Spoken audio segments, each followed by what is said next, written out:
anniversary as a host.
Nag-start yung community kasi sa tuwing magpapas dito sa San Stephen, nagkikita-kita kami ng Pilipino.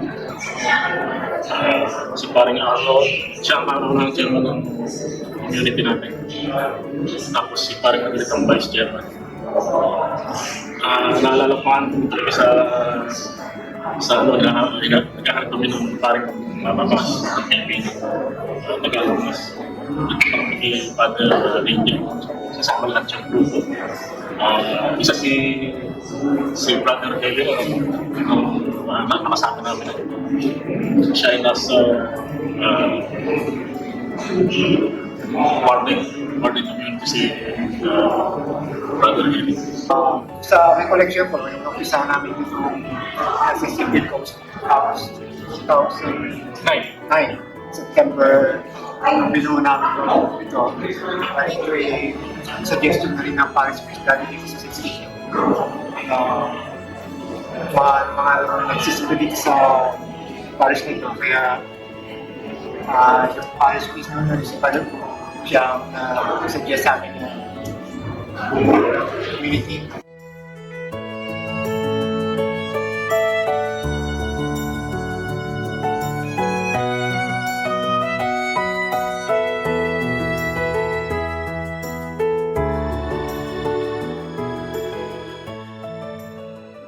Maraming mga activities na naganap din sa grupo na nandiyan na yung mga events na yearly anniversary. Sila rin ako kumakanag ng anniversary ng dating meron din mga sports activities. Tapos meron din mga reach out. Marami pa kaya sana magtuloy-tuloy pa yung gawin sa mga darating ko. Kasi nakikita dito sa community natin parang family. Since na wala tayo sa Pilipinas, siguro na ano natin na hinaharap natin yung companionship nandito sa civil. Kasi halos lahat kami ngayon magkukumpara. So yung bonding nandun na, close relationship. Kaya siguro nagtagal yung grupo natin. Hopefully, yung mga new generations na papalit sa mga pioneers, pagpatuloy nila yung one-man mission ng grupo. Tulad yan, marami sa mga anak-anak namin na talaga na nasa ngayon. So sila na siguro yung mga future generations na magpapatuloy ng sinimulan natin. Encouragement namin sa mga bata sana may mag-join sa community na mga susunod siguro taon. Sila na mag-lead na magtutuloy nitong ating grupo na nasa kasama ito maganda. Talagang very close. Kumbaga sa parang pamilya, kapuso, marpas na kapatid. Sarap na ng channel na dito. So sa mga gustong sumali sa SSC Pilcom, hindi kayo magsisisi. Parang pamilya talaga, isang malaking pamilya.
po si Amy de Luna, isa po sa mga miyembro ng St. Stephen Filipino Community.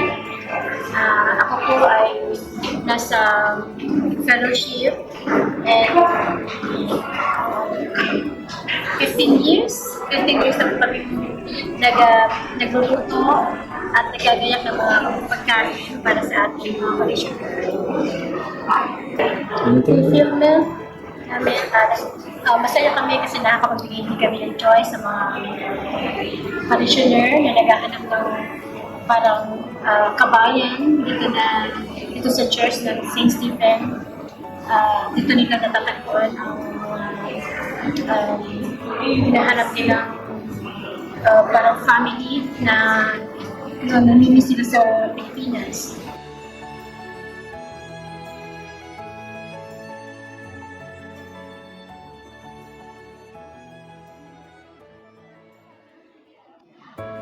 Nga pala si Jun.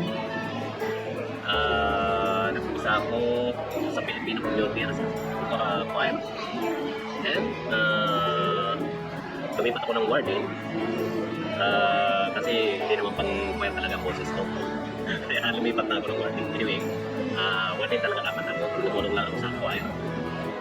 At umpisa kasi ng Belmonts talagang walang choir problema namin. So, nung dumami ng choir sa Kapawipat, at ako siyempre talabi sa warden.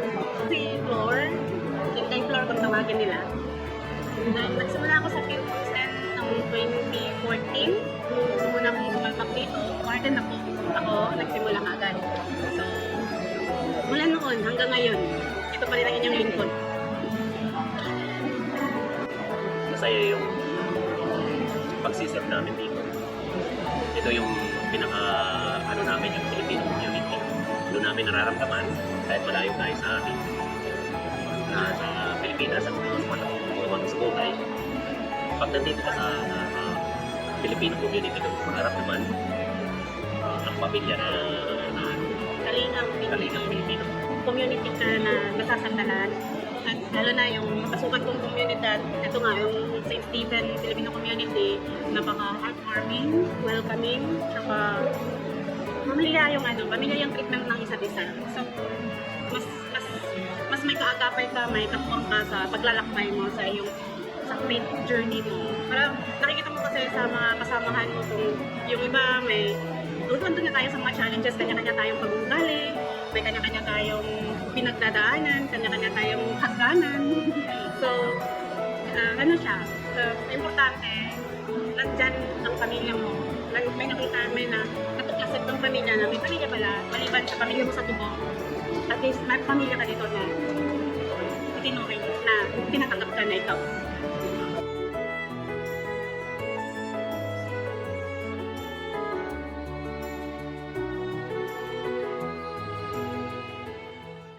Hello, my name is Jessie. I'm from the Lector Ministry.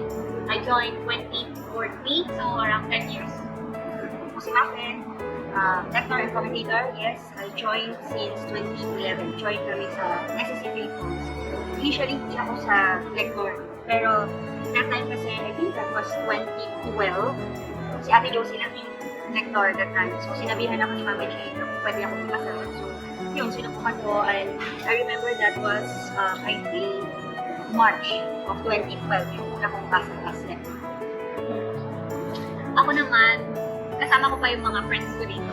So, nahikayot lang kami pumunta kasi mas malapit siya sa place namin. And maganda yung community. At that time, yung Lector yung open. So, trinay namin, gustahan namin, welcoming yung community and very supportive. So, nagtuloy-tuloy na from 2014 until now, nandito pa rin. So, yung pag nag-serve sa amin is kapag na-deliver namin yung message, nakakabasa kami ng maayos at nakikita namin na naiintindihan din at na-appreciate ng mga parishioners yung mga binabasa. Of course, meron din mga struggles, minor hiccups, like paiba-iba ng babasahin or may mga bagay na mahirap basahin, lalo na sa Tagalog mas. Pero again, yung mga parishioners, very supportive din naman kasi. Kaya, doon kami natutuwa, lalo na kapag na-appreciate nila yung mga ginagawa natin. Actually, yung nakikita ng mga tao is just tip of the iceberg. Parang madali as a lector na makikita nila, it's simply tatayo ka lang naman, babasahin. But for us, yung fulfillment, it's more, for me, personally, I feel it's like a calling, it's a commitment. Because it's not just merely reading loud. Everybody can read, but not everybody can please originally. Especially like big masses like simbang gabi, makikita mo pag nandito sa harap, sobrang dami ng tao nakatingin sa'yo. So, nandun yung pressure that you have to deliver correctly.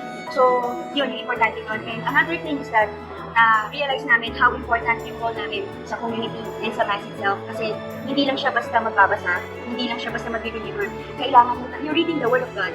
So, apart from the Father, the Church, of course, the Gospel, and the community, lectern is one of the has a vital role in every celebration. Kasi kami yung nag-deliver ng Word of God. So, kailangan namin siyang mabasa ng maayos, kailangan namin make sure na naiintindihan ng mga parishioners yung binabasa namin, not just reading. Hi everyone, my name is Josie. With me is Brother Juan. We are from the lectures ministry. yes. Actually, nag-start ako. I was a member with Texas Philcom way back 2010. I was with the core ministry first, and then I was with lector and then lector ministry for quite some time. I can say being with the community fills my heart with gratitude and joy. And Kuya Man? Yeah, I joined in 2011, so most probably nasa 13 years na. Pero in between, nag-on and off naman ako to join. Pero nag-join ako as, nirecruit ako ni Manay Gina. Actually, not for any ministry. At the time, I was invited to give a team building activity. So yun yung start until I was invited to join the lectors ministry. So 13 years. And with that, I think I'd like to congratulate the St. Stephen Church Filipino community for reaching this milestone na 15 years. So congratulations sa ating lahat and hopefully patuloy-tuloy tayo at maging still strong and united. Yeah, that's true. We're here to congratulate the SS Philcom community for celebrating its 15 years anniversary. Cheers to more blessing, and we hope that each and everyone will continue to share their service in the community, in serving the Lord, and may they be a blessing also to others, and give joy, and cheers to many more years of blessing. Yeah, and then I think thank you very much for the Filipino community of St. Stephen Church for giving us the opportunity to share our time, maybe talent, that in more power. Yes.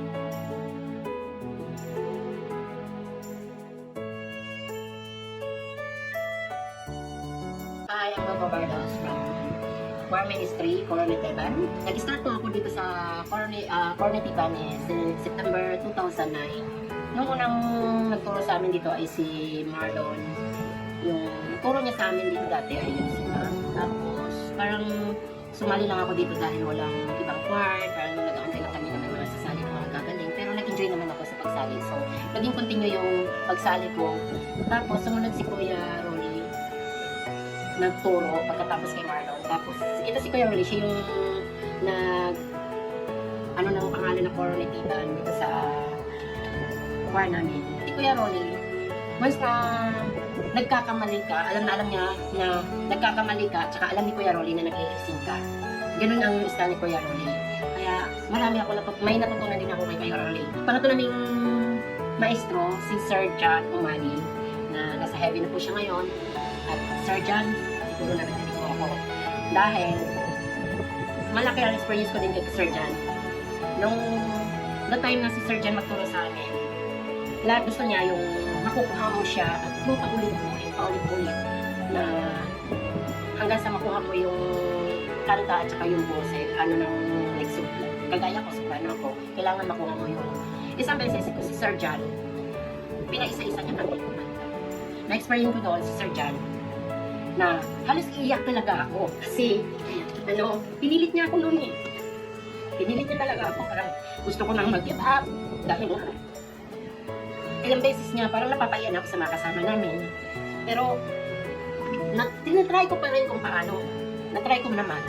So, patuloy pa rin ako kahit ganun. Dahil syempre, nag-i-enjoy ako sa choir, sa kanta, at doon ko rin natutunan lahat. Yun. Kaya, I miss you, Sir John. Kung nasaan ka man ngayon, hanggang ngayon, alaala ko pa rin yung mga naturo ko sa akin. Pang-apat namin maestro, si Sir Aris.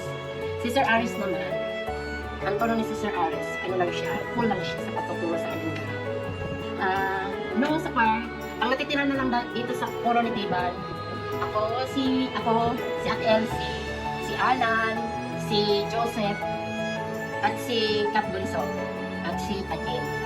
Sa Coronitiban, may mga activities din kami like KOP, Kiko Party, like para yung mga bago at saka mga luma, yung parang alam nila na para maging join kaming lahat at maging buo kami. So, ginagawa ng aming mga maestro at mga officer na party kami o kaya banding sa choir. At saka sa simbang gabi, ano din kami, yung umaga kami nag-practice ng aming simbang gabi para yung preparation namin. Masaya naman kami ngayon sa aming samahan sa Coron, diba? At sana sa mga gusto sumali, join na kayo sa amin. At buong pamilya po kami sa Coronatiban. At kami po ako po yung naging nanay ng Coronatiban dito sa Singapore. So, ngayon, join na po kayo lahat. Join na kayo, sali kayo sa choir. Sigurado maging masaya kayo.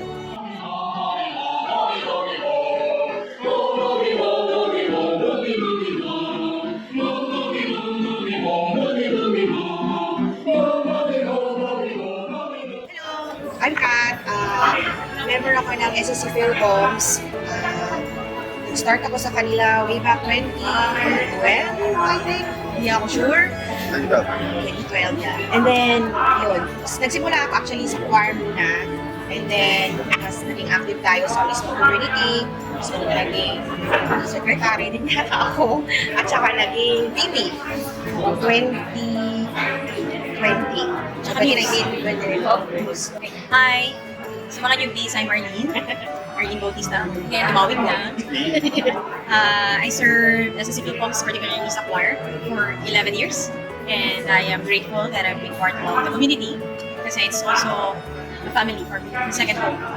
And I serve the community as a secretary for so many years. 3 years din na tayo. My name is Ahmed. I started as a member ng SSC Philcoms, specifically sa choir, 2012, same captain.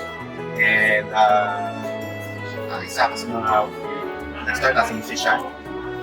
So marami din kami naging activity sa choir, like mga nag-isang events, and yan, yung highlight ng SSC Philcoms sa summer, yung sa mga gabi sa mga pinag-aandala namin. To serve sa mga Pilipino na hindi nakakawin ng Pilipinas. Binibigyan namin sila ng at least in our own ways, basic makatulong sa kanila during the time na nandito sila away from their families. Ang message ko lang sa SSC Philcoms, syempre sa mga members, sa mga seniors natin dyan, so I'm hoping na maging matatag pa yung inyong puso sa pagservisyo sa Philippine community, and I'm hoping na bumawig pa ang haba ng sasamahan ng SSC Philcoms dito sa Singapore. So I hope there will be more times 3, times 4 na 15 years para sa pagsama-sama ng mga Philippine community. Yun na. Okay. Yeah, my message for everyone. Magkikita pa rin sana yung and respect with each other, and the commitment should be there. Kasi kung hindi kayo committed, I think passerby lang kayo ma-identify. And then this community is a family. It's not perfect, but it's a family. It's a family. Like in every household, it's may ups and downs. But then you stay because you love the people, and then we love to serve God as well. And yes, kasi yun yung isa sa pinaka-best choice ko when I come here in Singapore is to join SSC Philcoms and particularly sa choir. Yep. And I miss everyone. Sa akin, message ko sa Philcoms is makakalimuin na kami. And I mean, sa akin, yung experience ko, pag lalo na wala na kami sa physically wala na kami sa Philcoms, nakakamiss. So parang may-miss mo yung ginagawa mo, and especially pag may service ka, and ginagawa mo mga bagay mo, tapos yung ginagawa. So siguro maganda yung gawin nyo lang yung best nyo, or i-cherish nyo lang yung moment na magkakasama kayo together, and aside from magkakaroon kayo na isang malaking family, and sa community na to, nakatulong din kayo sa ibang tao, lalo na sa operationers. So, let's give it up. And Hi, hello, SFL Coms. Nandito kami ngayon sa Calgary, Canada. Met namin ngayon si Cheng sa place niya. Ito yung lugar niya sa Calgary. For 10 years, 2014 siya umalis sa Singapore. Dati siyang SFL Com member. O Cheng, ito, pwede mo bumati ka na. For 15 years anniversary namin 15 years sa Tagal. September. Hello, ito si Piltos. Ako po si Rachel or si Chi. Dati po akong member. Naka-choir po ako. So, yung first time namin yung ma-remember ko, first time namin na nag-join sa SC Piltos. Parang napaka-dramatic yung para sa amin. So, hindi lang ako. Meron akong kasama si LJ, si Maki, si Joanne, tsaka si Ate Pam. So, kami yung magkakasama. Nagsimba kami. First time namin nagsimba sa St. Stephen's. And ano yun, hindi namin alam na Tagalog Mass pala yun. So yun, that was our first parang encounter with SSC Pilgrims. Tapos after nun, yung story kasi namin is parang na-scam kami na grupo, na-scam kami. So parang unstable yung stay namin dito sa Singapore and all that. So marami kami mga challenges, tapos nagsimba kami and it just so happened na Tagalog Mass. So mas na kami, so parang mas naka-relate kami, mas nakapag-communicate kami sa during the Mass with the Lord. Tapos doon, nag-iyakan na kami, tapos sino ba yung, hindi ko na maalala, may isang member from SSC Pilgrims na nag-approach sa amin. So, nangumusta, bakit, umiyak, gano'n. So, there was some conversation, tapos after nun, yun, parang na-realize namin, parang calling din namin ko na mag-serve sa church and mag-serve dito sa SSC Pilgrims. So, yun yung start ng SSC Pilgrims journey ko. So, and after nun, active ko sa choir, sa mga meetings, with all the team buildings, mga gathering ng churches. Kaya sila binansagang Wonder Girls na sa Pilgrims. Kasi nag-wonder sila bakit kami nag-iyakan sa church yun. Yun, kaya Wonder Girls. So yun, ang daming mga great memories namin sa SSC Pilgrims. So yun, I'm happy na hanggang ngayon, strong pa rin yung grupo, yung SSC Pilgrims. So yun, you are in good hands with the SSC Pilgrims family. I hope na mapatuloy ninyo yung service. Congratulations! Hello, ako po si Katrina, anak po ako ni Ray at ni Eddie. Hello po, ako po si Ayan, anak po ako ni Nate and Alfred. Hi, I'm Jeanine, anak po ni Kevin Pitts and Mama G. And we are the anak of SSC Pilgrims! At nag-join po ako since 15 years ago.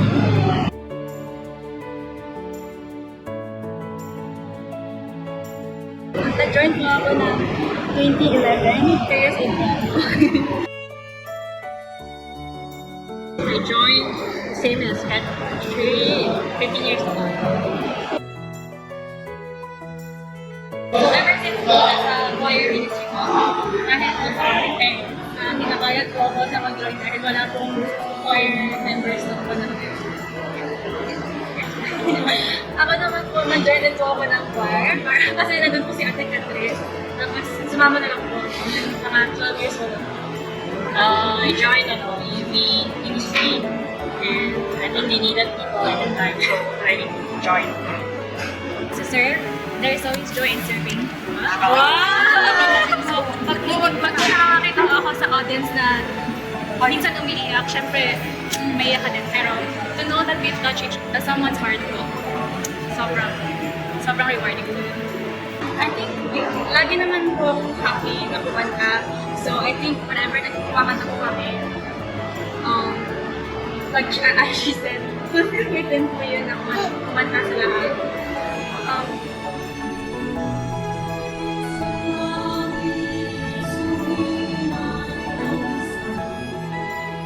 So, fulfillment in and also serving in TV. And then, get to consult God with what I shared with my parents. And although my role is quite small, but it also helps the rehearse. Especially when the choir sings, the audience can see the screens as well. So, in a way, it also helps during Mass and happy to sing.